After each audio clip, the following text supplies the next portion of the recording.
তোমার মধ্যে না একটা অদ্ভুত মন ভালো করে দেওয়ার ব্যাপার আছে। যখন আমাদের কথা হয় না, হাজারটা অভিযোগ একটু একটু করে জমা হয় বুকের গোপনে। তখন মনে হয় যখন তোমায় ফের কাছে পাবো, বেশ করে অভিমান দেখাবো তোমার মুখের উপর।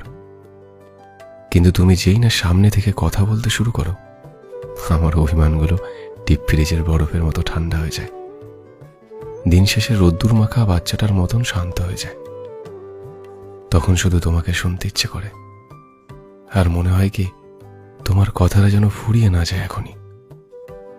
তোমার মধ্যে সত্যি একটা মন ভালো করে দেওয়ার ব্যাপার আছে, যে কারণে প্রতিবার কথার শেষে একবার খুব করে বলতে ইচ্ছে হয়, প্লিজ अभी ना जाओ छोड़ कर कि दिल अभी भरा